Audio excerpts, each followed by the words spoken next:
spot. Now puts himself right on top of Moon and flirts with him a bit, looking to kind of really be annoying to the instant jungle Beastmaster. Yeah, he even got the last hit. Oh, nice reaction from Baboka. Yeah, he jumps down. Baboka Jr., of course, this isn't the real Baboka. Junior. Junior. Yes. To the low ground, Moon is definitely going to be a little bit flustered here. So. Yeah, did you see that? I mean, he's called Beastmaster with reason, I guess. The new creeps, all three were hitting Baboka Jr. Yeah, man, I mean, it's just lore. Oh, top lane. Bit of an Ice Shard block coming out here from Saksa, which I actually didn't notice till now. It's Misery playing the Keeper and Saksa playing the Tusk. All right, nice little swap up right there. I mean, I've seen both of them play the other hero, but whatever. Yeah, this is good when your players have a good and big hero pool, so you can just switch around. I don't think it matters, actually. So we are going to be seeing a nice bit of aggressive action towards the top lane. Infamous obviously valuing putting the Warlock here to secure a good time for the LC. Saksa going on his own little adventure here, looking to snipe the Bounty Rune, and he will block out the Warlock from it and be able to take it for himself. Nice little clever grab. He takes that one, and Misery will take the one on the other side. Tbirds love their Bounty Runes here, or they're trying to do the team quest, either or.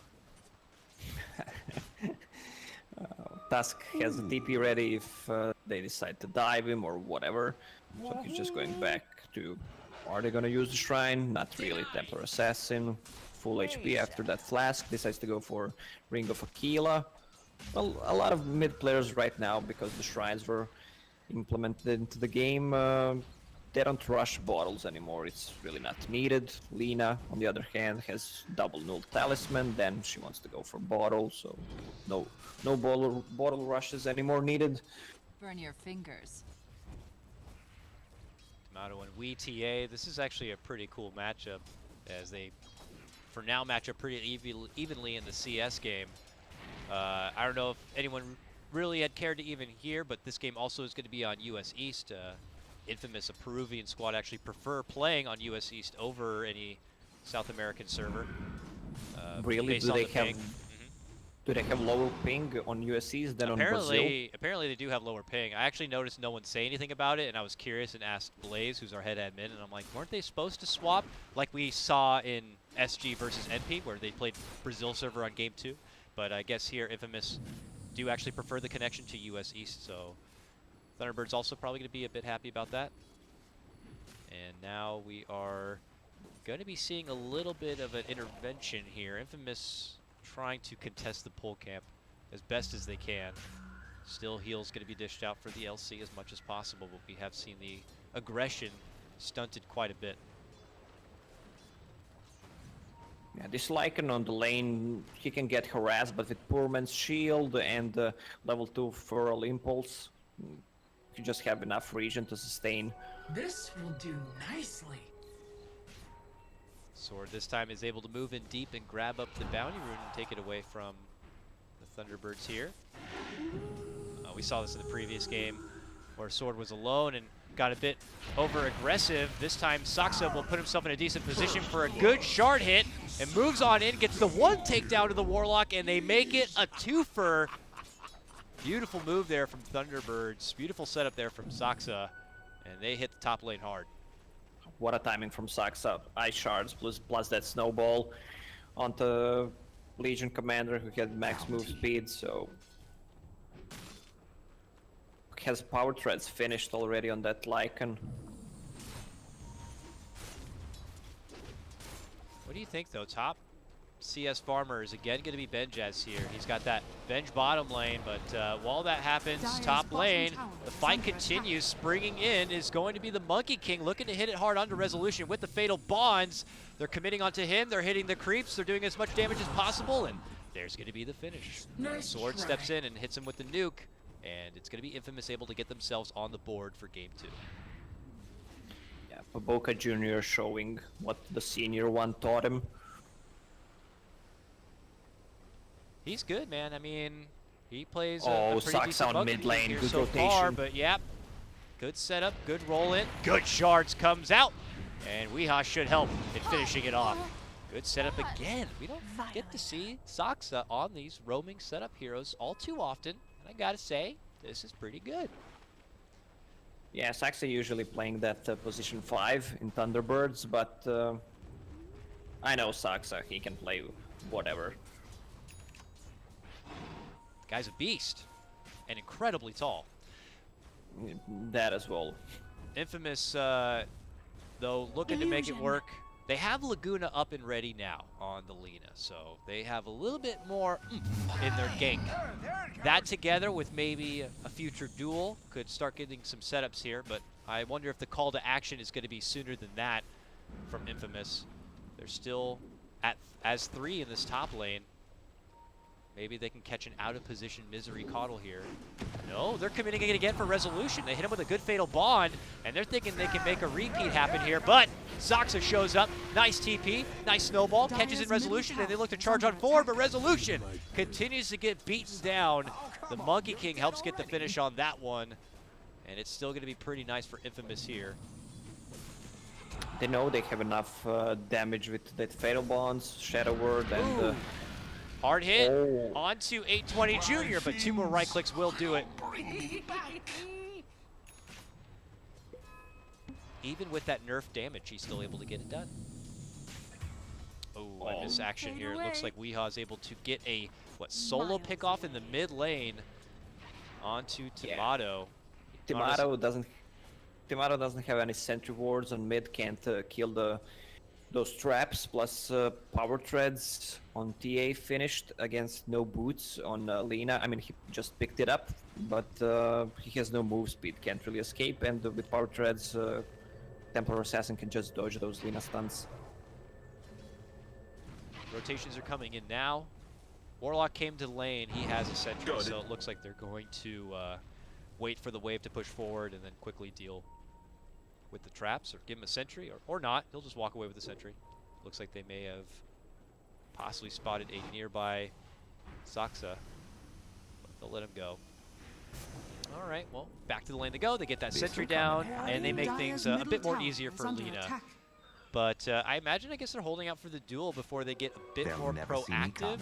What would you like to see from Infamous here? They get a little bit of something going for themselves, but I feel like they're still kind of just losing a bit in this early game. Yeah, they are Warlock level 4, they're not getting much out of that top lane, got some kills, but still mid lane 0-2-0. Lina needs to find an opening, especially when that duel comes. Venge should get a TP for bottom, so she can rotate. Okay, they're making a move. Moon is here. He does have his Primal Roar. Can he get it off before he goes down? He can. Misery's here, but I don't think she does enough damage to get the finish onto Benjaz. It's a successful gank onto the Beastmaster here for Infamous. This little Baboka guy, huh? Ooh. Oh, what a play by Misery, but poor man's shield just not enough damage. Is under attack. It was cute. Very close, but can't quite get it. Misery still happy to rush on forward confidently here. Looks like they've been able to spot out Benjaz a little low on life. And Saxa is on the move with the help of the Sigil. He is slowed. Shrine is ready. He hits the showers and he's going to be fine. Look who comes in from behind. It's going to be Tomato looking to move in. Can Misery make it away? The old man so hurt, and beautiful, beautiful shards are going to be there from Saxa with the save.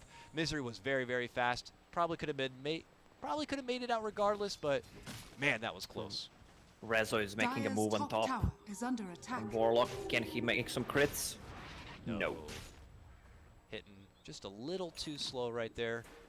Infamous will be able to scoot themselves away from trouble. Man, that was close for Benjaz. Able to barely make it to the shrine. And he gets to head back to that bottom lane and continue to farm up. Second in CS right now. Only to Weehaw, who's currently at 70, will switch things over to the net worth. And you can see just about the same story. Weehaw still kind of holding the high ground in terms of net worth. Early Blightstone pickup. He is queued up the Blink Dagger and has begun work on the Ancient camp here. So straight to a Blink first and foremost. No straight Deso grab.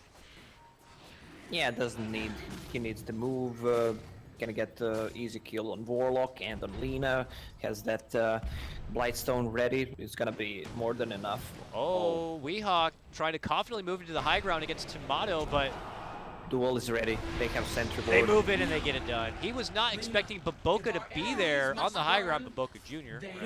They're waiting on the high ground. He gets welcomed with a stun, and as you mentioned, Sword happened to be in the neighborhood, and he will secure himself a duel and his first bit of damage for the game. Now they're looking to kind of segue this momentum into a tier 1 push. They do have a Vengeful Core kind of a lineup after all.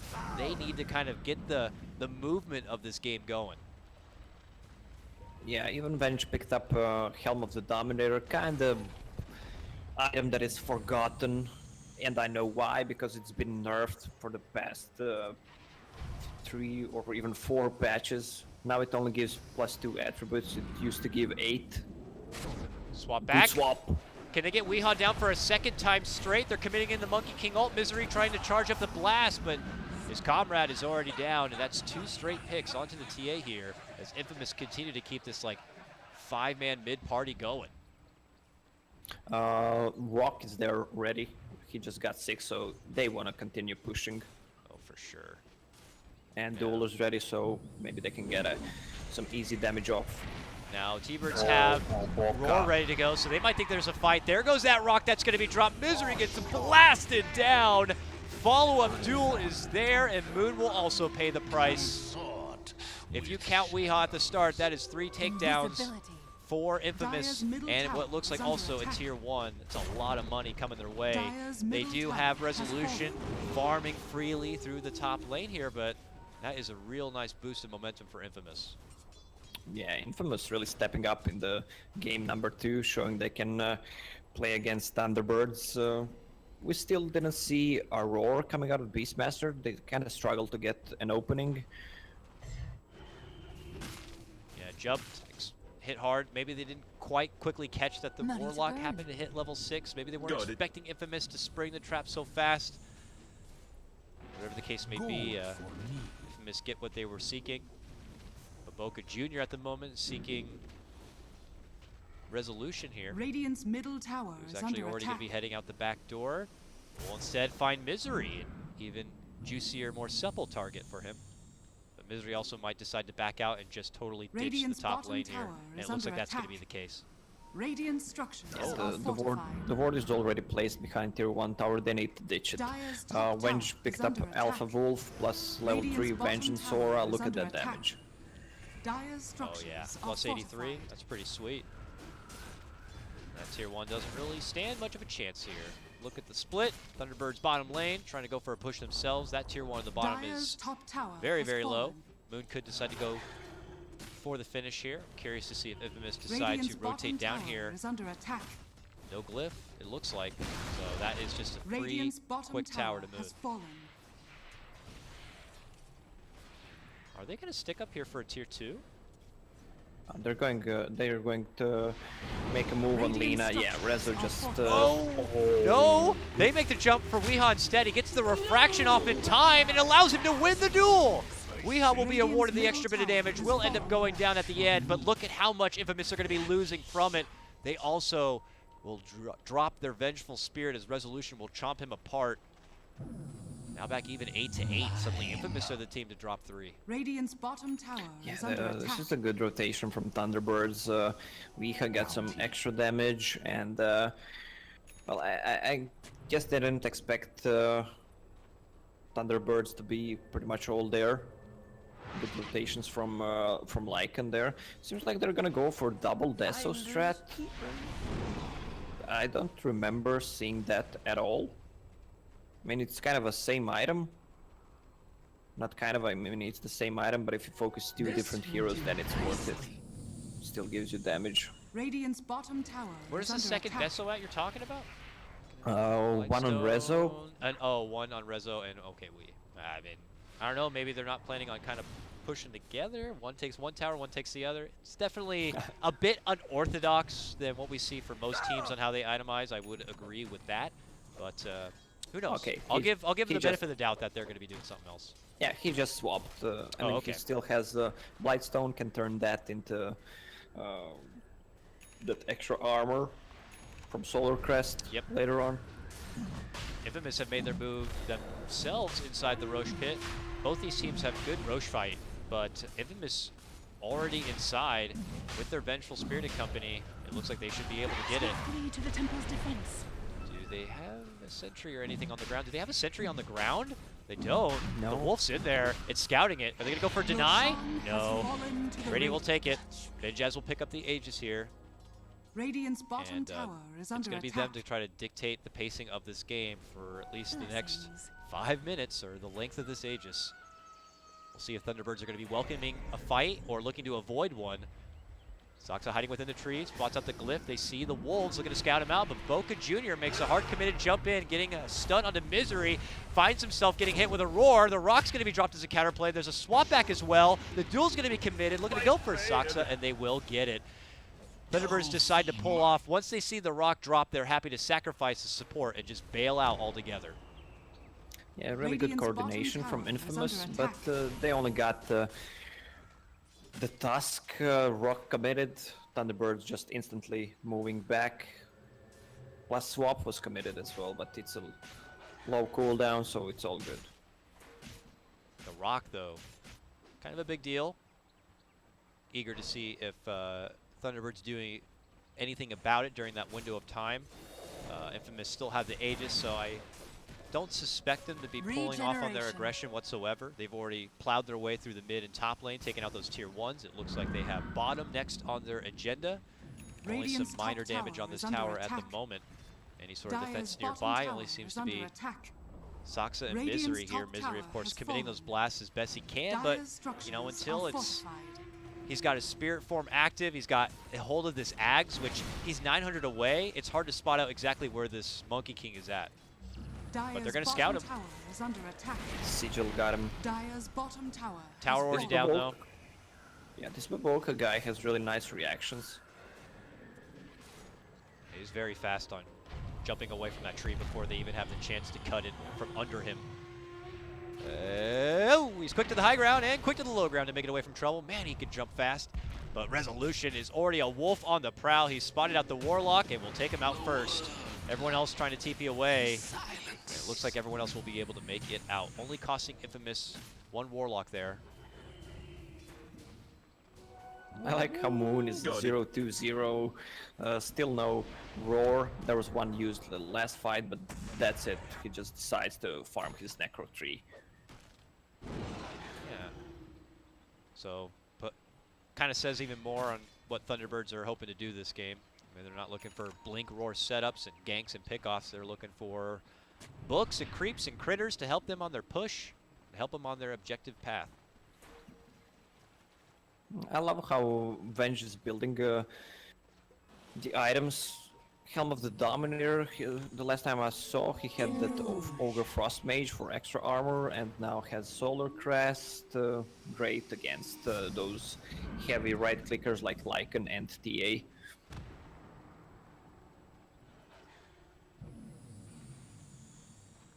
Curious though. I mean, things have been going all right for Infamous up to this point here, but can't help but get this feeling that Thunderbirds are just waiting to really unload what their lineup is really all about here. Weehaw already has all the damage and mobility between his Blink and Deso, so it looks like next for him is just kind of going for that BKB. And that's when I feel like really the big peak is going to hit here for Thunderbirds, and we might see them just kind of unleash everything they have on running through these tier 2s. Dire's middle tower is under attack. Yeah, well, they're waiting that AC on Lycan, and they're waiting for Aegis to run out so they can fight. Then they're really not rushing anything. Aghanim Scepter completed on Keeper of the Light when Chicken gets there, so that's a big item. They're looking for Moon. Thunderbirds are hoping to wait and farm out for that peak, but will they be given the space? Doesn't look like. Moon will. Tries to hide within the tree, goes for a TP, but the duel will be there, and more damage will be awarded to Sword. He's now up to 40 at this point. The second that the fight Radiant's middle does break tower out up is under there. attack. T-Birds try to pressure the other lanes as much as possible here. But a Rock is still ready for Infamous, so that means they might just push on forward for tier 2 action. Yeah, Infamous is kind of 5-manning a lot, which results their heroes being kind of under-leveled compared to Thunderbird's heroes. If you check the offlane, BM is level 12, LC level 10, Warlock level 9 only. Yeah, unfortunately, they've been kind of moving around with the team pretty much for the past 10 minutes or so, it feels like, and not really, oh, I'll just farm the lane until I get, you know, a bit more going. They've been kind of sticking together, which is kind of what their lineup needs to do, so not too sure if I can really blame them or not. Lots of good vision, though, at the moment here for Thunderbirds as they planted a couple of nice deep wards here. Or it looked like one might have just been taken out. Nope, it's still over here. So they're reading everything right now as far as Tomato farming through the trees and being a bit far, and Benjaz being in this bottom lane. And far from his friends, they're going to bump him back and quickly isolate him now. Thunderbirds, good move, good converge, and good ways of reading the map and those wards that they put out there. It's kind of hard to maintain the vision game against the Thunderbirds, especially when Beastmaster gets that level 3 Necro Book against Sigil, Bird, Necro Book, Keeper of the Light Blast. And now we're going to be seeing Thunderbirds here making their move in for a tier Radiant's 2. They quickly bottom deal tower with is the under wardage attack. on the high ground, and now Wee blinks in, quick roar, Warlock's gone. 30 seconds to live. He wants to buy back for his rock drop. It's going to be a heavy-handed fight for Thunderbirds here, if there is going to be a fight. Recommend Infamous avoid one altogether. Ooh, almost managed to spot out where the Monkey King is, but Tbirds. Yeah, he actually got him. He actually killed the right tree with Quelling Blade, but couldn't get to him. Oh, well, now he's just super far from his team. Doesn't look like Thunderbirds are going to be moving forward. Warlock's about to be up. No need to kind of put yourselves into an awkward high ground pushing situation when you're not, you know, when it's not even necessary. Radiant's bottom tower is under attack. Yep, so they don't want to rush it. The new Roche can't be up in the next 2 minutes. There's no Aegis anymore. It's definitely pressure on Infamous. The Venge core lineup thirsts for action, thirsts for objectives, and right now are hoping to get one of something here. Ooh, Weehaw just blinked in the mid lane. They bop him with the Fatal Bonds, and he begins to head up. The Blinking's going to be there from Sword, but he goes right into the meld. Do they have the vision? Oh, well, they have a rock. They drop it right on top of his head, but he's still melded. They can't see him. They have no vision. Well, he'll step out and walk away with a rock already committed. Once the rest of the Thunderbird members rotate over, they know that this is a great fight for him. Oh, very unfortunate for Infamous. Now the Warlock's going to be going down. And it is bad. Oh, man. It was really bad rock. I mean, I don't need to tell you to see that it was a bad rock. There was no vision. They could have... I mean, LC could get to dust as well to try to pick him up. Radiant's middle tower is under attack. Real quick heads up from Wee to go into that first meld. A quick catch of the duel could have just changed that fight entirely. But he quickly goes invis, and whether he knew it or not, the detection was not there. And look at Warlock now. Look what's in his inventory. He said, enough. Gives it over to... Did he give it to Monkey King? No? He gave it to someone. Yeah. Oh, put it on the courier? He gave it to MK. Oh, he did give it to MK. Okay. All right. Well, they're tired of that. Haste. Well, I'm afraid Infamous has one chance. If they lose one fight near their base, they're gonna lose the game with all those minus armor. AC, Desolator, Necrobook, and Aura from BM. They can just take down at least 2 sides. Ooh, Benjaz, you know, Weeha's trying to move in there and angle around him to get as much Cyblade damage as possible without committing in too deep. Ooh, nice shard block. Isolates Benjaz from the rest of his team, and now he's stuck on the low ground, but they do have the swap, and that's a nice person to pick. Swaps the LC so she can blink back to the high ground, but oh, Warlock again! Trapped out, roared, and taken apart. This man is gone. And the rest of the team will quickly get the hell out of there. I mean, he didn't have a rock anyways, but that will reaffirm Tbirds, their Roche, as they move in and grab the extra life. Will Infamous do something about this? They're rotating over. Spots out Moon. Don't catch him with the stun. Hit him with a Laguna, and we'll just take what they can. It's not the And now Tbirds look to engage. There's a snowball, and they're going to rotate on. But Boca Jr. pops out the Monkey King ult, and they'll be able to get the finish. It's Tomato, though, who goes down to the power of Wii. Monkey King is able to at least get the Aegis down, while on the other side, Resolution chops his way through Sword. The return of the second life for Wii as he jumps on in. Oh, Warlock, he just got back! He's trying to run away, but one more hit should do it. Warlock. There's the trap, and he's gone. That's a full Daedalus completed on the Temporary Assassin.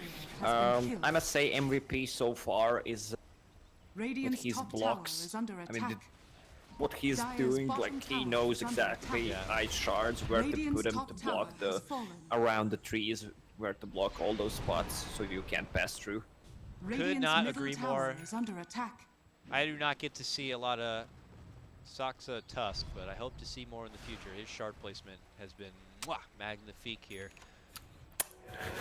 And here we have Lena now able to pick up at least a Shadow Blade for herself. So looking to test a bit of the Thunderbirds vision game. The problem is that they have one of the best vision heroes in the game, Beastmaster, and you have now an Ag's Coddle with a gem. And it's daytime for at least a minute and a half here, so I wonder if Thunderbirds will do anything with it.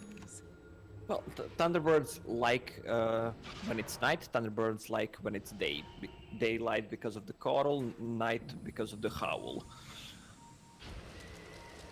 Yeah, lots of utility here for Thunderbirds to work with, regardless of the time of day, I guess. Here they rotate all the way together, looking to grab a hold of any Infamous members. Benjaz hanging behind, going for farm, maybe the greedy play here. He's now far from his team, and they're going to quickly move in. They catch him with a roar, and it's over. They even committed the book. It's kind of hard for Infamous to do anything right now. Just look at all those things they need to focus on. There's like Lycan with the maximum move speed. You have 2 Wolves, you have 2 Necrobooks, you have Frozen Sigil, you have TA with Refraction, so you need to hit a few times. Coral standing from behind using that blast to heal and deal 500 AoE damage. Lycan has a BKB finished, so the only thing that can stop him is Legion Commander Duel. All right, here we go. Now already being tested in the high ground. Infamous need to prepare. They have a chaotic offering at the ready. Will Thunderbirds continue here or look to pull away? Looks like it will be the latter here. They establish their dominance. Dire's They've bottom planted down a tower couple of is more under wards. attack. It's nighttime now. So it looks like they'll pull off for now. I mean, what would you like to see happen here for Infamous? Possibly moving forward. You're going to have to hold that thought. Resolution is on the prowl. Has just shapeshifted, and 820 Jr. is going to be forced to drop the rock. Otherwise, he will not be dropping any rock this fight. Oh my lord, have mercy! Resolution just ate up all of Infamous. The damage from this Lycan, this is the build I was It's talking over. about. GG. I mean, I don't think I would want to fight seeing how freaking vicious that wolf is. Holy crap! Radiant's Yeah, good game. It's coming to that point where they were just delaying the inevitable. It seems like they were defending, trying to get some duels off, but it will come to that point where this lineup kicks in, and this is right now. When you get all those items, you just need one fight, and then it's either GG or you just lose all sides. So. This Warlock had no escape mechanism, no Ghost Scepter, so he just instantly dies. Also, Boboka played really well, but I think out drafted in the both games, plus some serious insane Tusk plays plus blocks. Yeah, Thunderbirds were definitely playing a lot of their A game here. I only saw maybe like an occasional overzealous move from like Resolution, maybe a bottom lane, but for the most part, they gave themselves some great drafting and some good team coordination was displayed. And, you know, it's unfortunate for Infamous here. They'll be dropping this series 0-2, and I want to say that their chances of kind of moving on to the playoffs does become very, very limited here for Infamous. Let's see.